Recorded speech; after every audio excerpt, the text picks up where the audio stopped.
Hello students, welcome to अमर शिक्षा ज्ञान। आपका स्वागत है क्लास 10 साइंस के एक और वीडियो लेक्चर में। आज इस वीडियो में हम डिस्कस करने वाले हैं क्लास 10 साइंस के एक बहुत ही शानदार टॉपिक को, जो कि इस वर्ष बोर्ड परीक्षा के लिए बहुत ही इम्पोर्टेंट क्वेश्चन है। चलिए, और ये क्वेश्चन जो है ये हमें न्यूमेरिकल्स में भी हेल्प करने वाला है। तो ये क्वेश्चन जो है न्यूमेरिकल की दृष्टि से बहुत इम्पोर्टेंट है और बोर्ड एग्ज़ाम की दृष्टि से भी ये बहुत ही इम्पोर्टेंट है। तो इस क्वेश्चन को हम बहुत ही शानदार तरीके से आज सीखने वाले हैं। तो चलिए वीडियो स्टार्ट करते हैं। हमारा टॉपिक है दर्पण एवं उसके प्रकार और उससे संबंधित परिभाषाएँ। तो दर्पण, आज हम जानेंगे कि दर्पण कितने प्रकार के होते हैं। तो दर्पण क्या होता है, सबसे पहले जान लेते हैं दर्पण की परिभाषा को। तो यहाँ पर मैं लिख देता हूँ कि दर्पण क्या होता है। दर्पण एक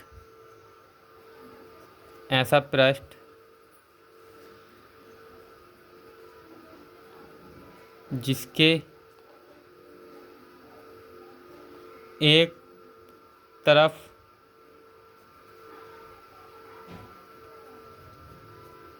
कलई या रंग, कलई को हम रंग भी बोल सकते हैं, जिसके एक तरफ क्या कर दी जाती है, कलई कर दी जाती है, कलई कर दी जाती है तथा दूसरे पृष्ठ को परावर्तक बना दिया जाता है।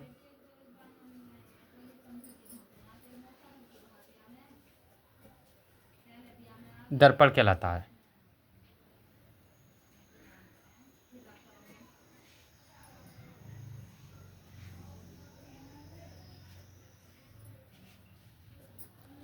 यानी एक ऐसा पृष्ठ जिसके एक तरफ क्या कर दी जाती है, कलई, यानी एक हिस्से पर हम उसको जो है रंग देते हैं, रंग से या पेंट से, कलई से, और दूसरे पृष्ठ को क्या कर दिया जाता है, परावर्तक बना दिया जाता है। परावर्तक का मतलब है जिधर से हम अपना फेस या चेहरा देखते हैं, वो वाला पृष्ठ परावर्तक बना दिया जाता है, उसी को हम कहते हैं दर्पण।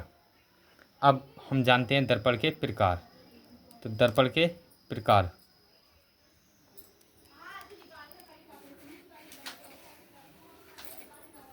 दर्पण के प्रकार। तो दर्पण जो है मुख्यतः देखा जाए तो दो प्रकार के होते हैं, और किन्हीं किन्हीं बुकों में, कई किताबों में इसको एक साथ भी दिया गया है कि दर्पण के 3 प्रकार होते हैं। तो यहाँ पर हम 2 प्रकारों को मानकर चलेंगे। तो पहला प्रकार है समतल दर्पण। ये एनसीईआरटी की पुस्तक में दिया हुआ है और हम एनसीईआरटी के ही अकॉर्डिंग आपको यहाँ पर बता रहे हैं। पहला पार्ट है समतल दर्पण, दूसरा है गोलीय दर्पण।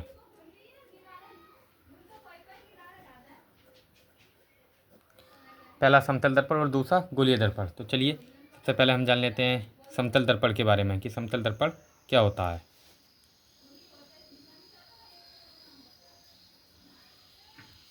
समतल दर्पण,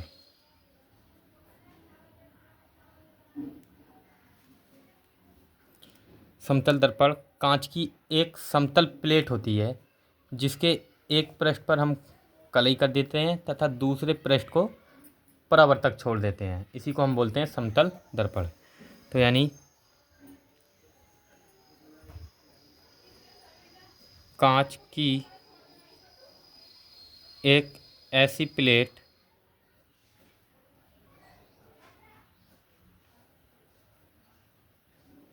जिसके एक पृष्ठ पर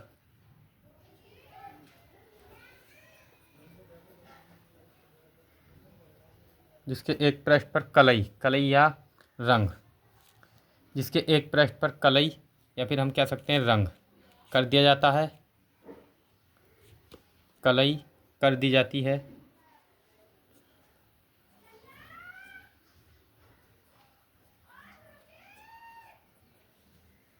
तथा दूसरा पृष्ठ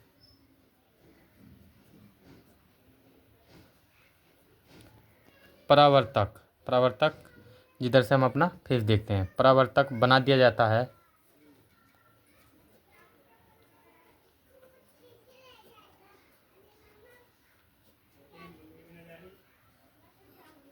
समतल दर्पण कहलाता है, समतल दर्पण कहलाता है। तो कांच की एक ऐसी प्लेट जिसके एक पृष्ठ पर क्या कर देंगे कलई और दूसरे पृष्ठ को हम परावर्तक छोड़ देंगे, उसी को कहते हैं समतल दर्पण। चलिए मैं यहाँ पर आपको बनाकर दिखा देता हूँ कि समतल दर्पण कैसा होता है। तो यहाँ पर तो चलिए ये हमने बना लिया है एक समतल दर्पण। तो ये एक कांच की प्लेट है, एक समतल प्लेट है जिसके एक पृष्ठ पर क्या कर दिया हमने कलई और दूसरा पृष्ठ क्या है परावर्तक है जिधर से हम अपना फेस दिखते हैं। तो इस दर्पण को हम क्या कहेंगे समतल दर्पण। तो चलिए हमने समतल दर्पण को चित्र और परिभाषा दोनों के माध्यम से समझ लिया है। अब हम देखते हैं नंबर 2 जो कि हमारा प्रकार है गोलीय दर्पण। तो गोलीय दर्पण क्या होता है। नंबर 2 गोलीय दर्पण।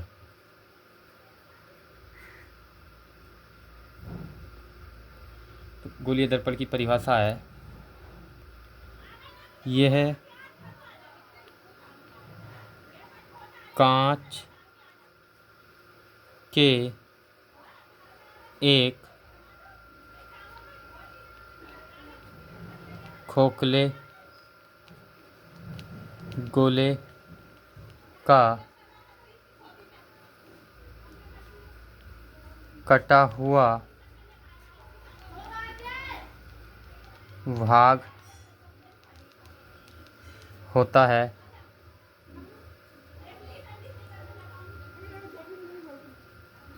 जिसके एक पृष्ठ पर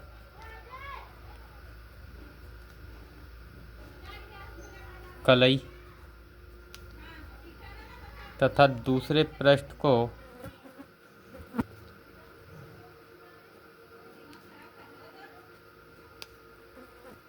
परावर्तक बना दिया जाता है।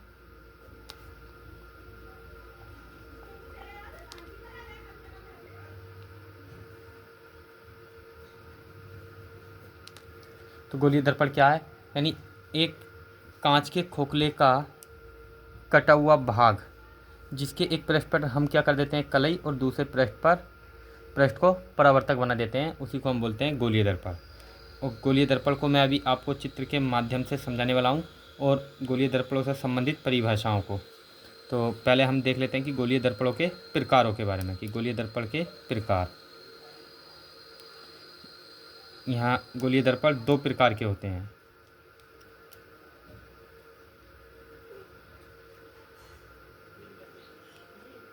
गोलीय दर्पण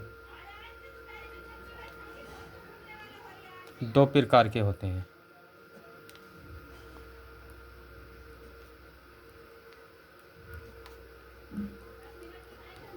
नंबर 1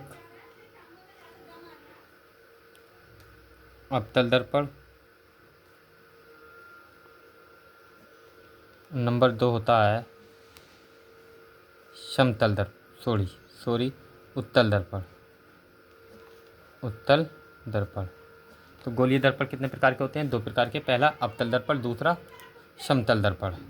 अब हम देखने वाले हैं इनके डेफिनेशन और इनसे संबंधित परिभाषाओं को। इन अवतल दर्पण और उत्तल दर्पण की परिभाषाओं को जानने से पहले मैं आपको जो गोलीय दर्पण है उसके बारे में चित्र की सहायता से स्पष्ट करना चाहता हूँ। तो चलिए देख लेते हैं पहले कि जो गोलीय दर्पण होता है वो क्या होता है। तो ये हमारे पास एक दर्पण है, ये कांच का खोखला गोला है, इसी का तो कांच का खोखला गोला है और जो दर्पण होते हैं गोलीय दर्पण वो इसी में से काटे जाते हैं, क्योंकि अभी हमने परिभाषा में देखा कि गोलीय दर्पण क्या होता है, कांच के खोखले गोले का एक कटा हुआ भाग होता है। तो यदि हम इस कांच के खोखले गोले में से किधर से भी, या इधर से या इधर से या इस साइड से या इस साइड से, अगर इसको कहीं से भी काट दें तो इस प्रकार जो हमें आकृति प्राप्त होगी या जो भी हमें दर्पण प्राप्त होगा उसी को हम बोलेंगे गोलीय दर्पण। तो मान लीजिए हमने इसको काट दिया यहाँ से, ये हमने इसको काट दिया, तो ये जो भाग है, ये जो हमारा कटा हुआ भाग है, इसी को हम बोलेंगे दर्पण। अब कलई हम अपनी इच्छा के अनुसार या मर्जी के अनुसार कर दे सकते हैं। अगर हम कलई बाहरी पृष्ठ पर करेंगे, उभरे हुए पृष्ठ पर करेंगे तो अलग दर्पण होगा, और अगर हम दबे हुए पृष्ठ पर करेंगे कलई तो अलग पृष्ठ होगा, सॉरी दर्पण होगा। तो चलिए मैं आपको अलग में और बना के दिखा देता हूँ कि मान लीजिए हमने ये जो कटा हुआ भाग है, इसका जो आकार है ये कुछ इस प्रकार से है,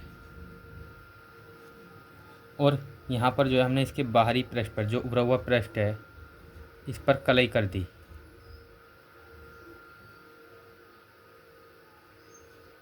ये इधर को कलई कर दी, और ये जो इधर का हिस्सा है इसको बना दिया हमने परावर्तक।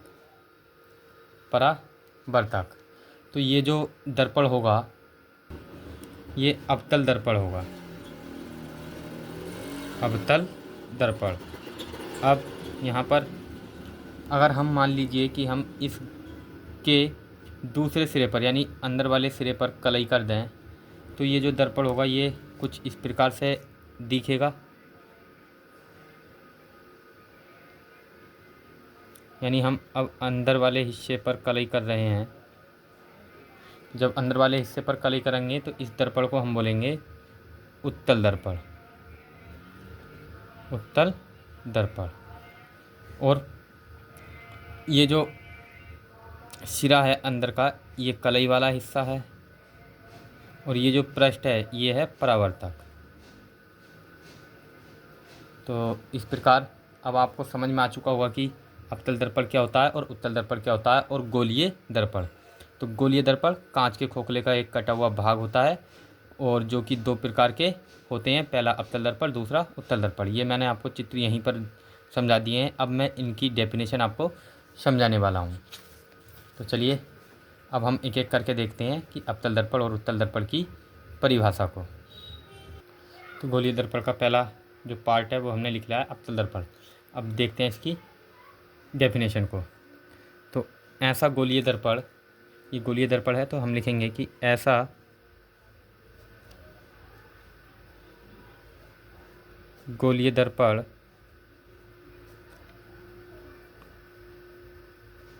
जिसके एक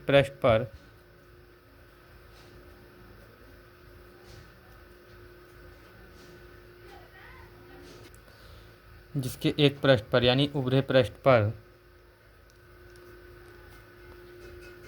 कलई कर दी जाती है,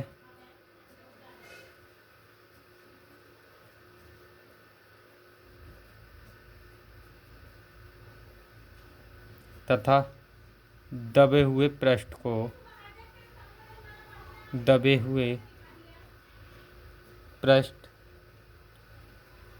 को परावर्तक बना दिया जाता है।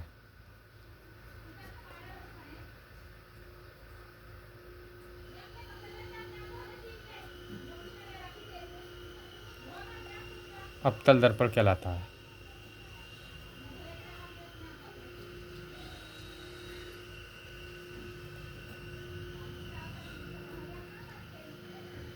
तो एक ऐसा गोलीय दर्पण जिसके उभरे हुए पृष्ठ पर कलई कर दी जाती है तथा दबे हुए पृष्ठ को परावर्तक बना दिया जाता है, अवतल दर्पण कहलाता है। जैसा कि अभी मैंने आपको चित्र में दिखाया था। तो ये जो दर्पण है जिसका उभरा हुआ पृष्ठ, ये उभरा हुआ पृष्ठ है, और इसके उभरे पृष्ठ पर क्या है, कलई है। और दबा हुआ पृष्ठ क्या है, दबा हुआ पृष्ठ ये है, और इसको क्या कर दिया जाता है, परावर्तक बना दिया जाता है। इसी को हम कहते हैं अवतल दर्पण। अब देखते हैं नंबर 2 उत्तल दर्पण को।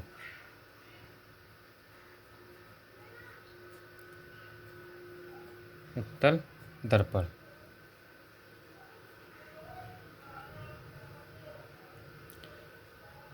उत्तल दर्पण बिल्कुल जस्ट इसका अपोजिट होता है। इसका अपोजिट यानी ऐसा दर्पण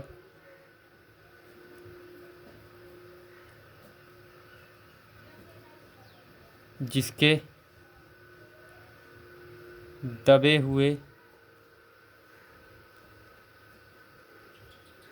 पृष्ठ पर कलई। दबे पृष्ठ पर क्या होगी, इसमें कलई कर दी जाती है।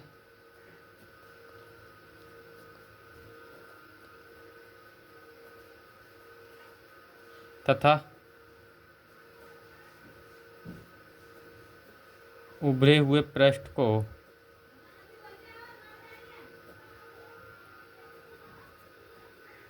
परावर्तक बना दिया जाता है। परावर्तक बना दिया जाता है।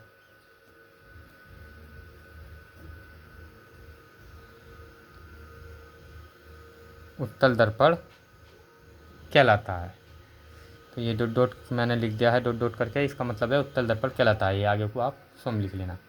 तो अवतल दर्पण और उत्तल दर्पण यानी ऐसा दर्पण जिसके दबे हुए पृष्ठ पर क्या कर दी जाएगी, कलई, और उभरे हुए पृष्ठ को परावर्तक बना दिया जाएगा, उसी को कहते हैं उत्तल दर्पण। तो देख लीजिए, ये है हमारा उत्तल दर्पण, जिसके दबे हुए पृष्ठ पर हमने करी है कलई और उभरे हुए पृष्ठ को बना दिया परावर्तक। इसी को हम बोलते हैं उत्तल दर्पण। अब हम देखते हैं इनसे संबंधित